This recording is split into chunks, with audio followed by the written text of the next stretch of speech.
Alright guys, Noah here with CustomRCMods, and tonight we're out at the park. I got my Strix shades on because we are flying the Strix Stratosurfer from Ready Made RC.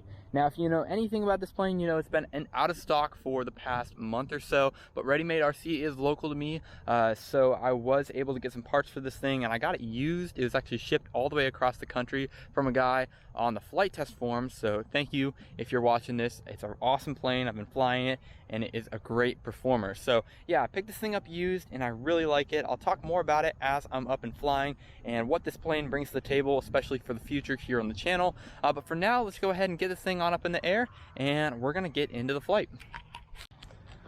So in here I have a Turnigy 5000 milliamp hour 3-cell battery. Hatch slips on. Testing for CG. We're all good to go. Let's go ahead and get this thing on up in the air.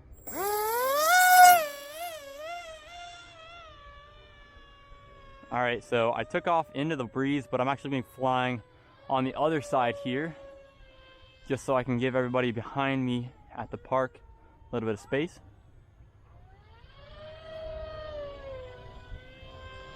And yeah, so this is a vacant park. There is 2 people behind me about 400 feet. So I am well clear of that, so nothing to worry about in terms of flying over people. Everything is here being done lawfully. Full line of sight, of course, and under 400 feet. Weather conditions are clear with barely any wind. It's a perfect night for flying. And this Stratosurfer loves it. Now, it is comparable in some degree, format-wise, to the FT Explorer. And I may elect to do some sort of comparison video in the future between these 2 airplanes. However, this thing is just super cool because it has a plastic fuselage, makes it nice and durable, good for landings, but also because it has the plastic fuselage instead of foam, it's a lot heavier, so it carries its speed and penetrates through the wind a lot easier. So I really like that about it. You can barely even feel this wind here, even though we have a 55-inch wingspan on this plane, I believe, or maybe 1.5 meters, something in that neighborhood. But yeah, it definitely is pretty quick, especially compared to the Explorer. You can do a lot with it that you cannot do with the Explorer, but this is not a comparison video. It's just kind of the Explorer's been my foundation for flying planes like this, and this is totally different. But you can see it tracks super straight and is very, very nice and well behaved. Now, I do want to say I have the ESC braking enabled at the moment, and that's why you can kind of hear it almost like stuttering. That's not stutter, that's just the braking when I lower down the throttle. So it sounds a little bit weird, but that's because when I stop it, you can see my little propeller there is stopped, which is nice for gliding. It doesn't create any excess drag and helps you get the full potential of the glide slope on this airplane. And if you guys watch any of the videos online about this plane, it has a crazy good glide slope because it's a lot heavier than most planes of this style. So that's something that I really like about it, because you can glide it out very, very easily, and you can carry your speed even when you're off the throttle. However, that makes it kind of tricky to land because you have to slow it down before you bring it in on final approach. There is a flap kit that I picked up for this airplane from Ready Made RC, but I have not installed that yet, and I actually got a set of replacement wings that will look a little bit nicer. I can redo my decals. They were on sale, so although these wings are good, it's not totally necessary in this case. But you can see this thing's just flying super respectively, and certainly is one of my all-time favorite planes, even just a few flights in with this airplane.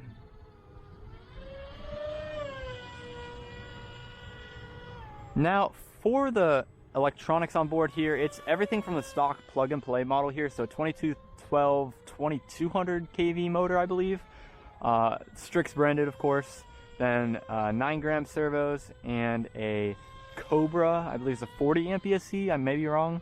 But it's also spinning a 6-inch prop, so very high kV motor on a small prop rather than a lower kV motor spinning a larger prop, which is what the Explorer has. But this is nice because the throttle delivery is super, super smooth, and there's nothing to complain about with that. Now you can see we got these soccer goals up, so I'm not going to get too low to the ground. But I'm just going to try to keep her under control and still have a good time flying this airplane. And also, before I forget, the receiver I put in this thing is a AR620 Spectrum receiver, the new antennaless version. And this is my first time running one of those nicer Spectrum receivers, and I've had a really good time with it. Even bound up to my Radiomaster TX16S that actually isn't Spectrum. So it's performed respectably, and I've gotten all the range I could possibly need out of this airplane.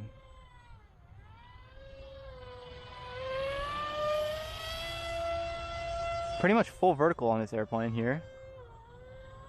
Nice big wing over there. There's not a bunch of rudder authority, especially in comparison to the Explorer or to other planes of this style.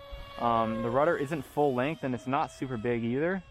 So it's something that I guess makes sense, but I would have liked to see a little bit more, because you can't do those snappy wing overs or anything like that, but there's still plenty of control to make a difference in terms of coordinated turning.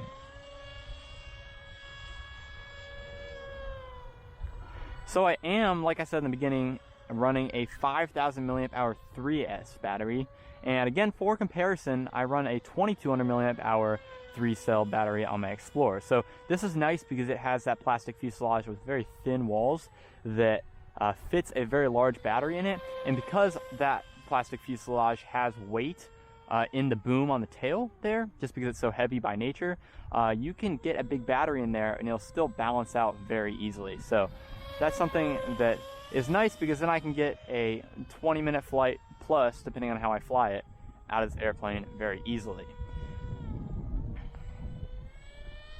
Here's a full throttle pass. That's upwind too, so a little bit slower, and I just gunned it there, but can definitely carry its speed very respectably.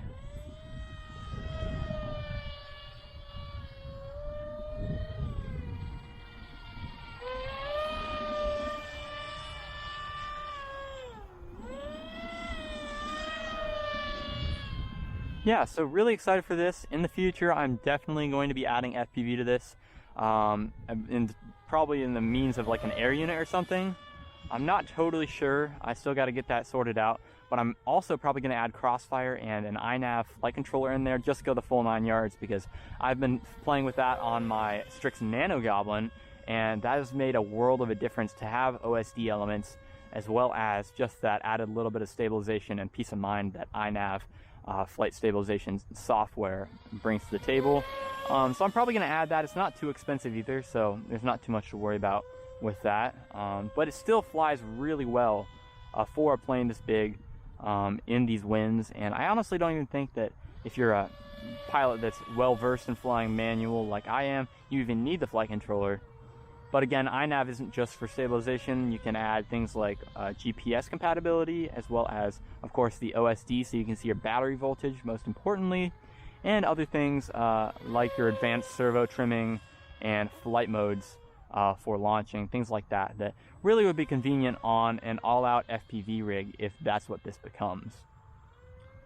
Alright, so I'm going to have battery for days and days. I'm probably only about halfway through my battery here. But I don't really want to make this video too long, just because I know you guys have better things to do, and congrats if you've made it this far in the video. But we're going to go ahead and start setting up an approach here to get this thing down back on the ground. But first things first, I'm actually going to try a touch and go, and we're going to do it next pass maybe.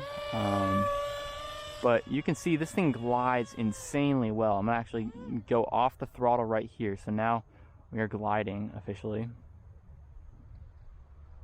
And you can see all the way down there.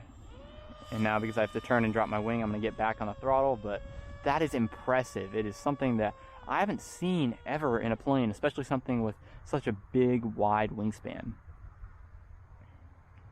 Alright, so I'm going to keep it low to the ground here, just over the soccer goals there. And I see some people are setting up over there, so we're going to try to get this down. But let's try to do a touch and go first, because the nice thing about the plastic fuselage is that there's very low friction on the grass. So let's see what we can do. Hey, count it. Alright, let's do one more, and then let's bring it around for landing so I don't start flying over people that are setting up over on that soccer field. So coming down, dropping my wings, losing altitude, even feeding it a little bit of down elevator. Beautiful. Obviously, if you stay on the ground for too long, you're going to get caught on the ground there, and that's not going to be good. So, all right, I'm going to go ahead and bring it in for a landing, and that's going to be it for the video.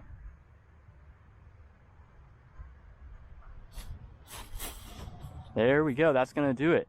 All right, thanks for watching, guys. As always, if you enjoyed this video, make sure to go ahead and check out my channel. There's a bunch of other videos very similar with all sorts of different airplanes. So yeah, that's gonna wrap it up. Thanks for watching. Like, subscribe, as always, all that YouTube stuff, and I'll catch you guys in the next one.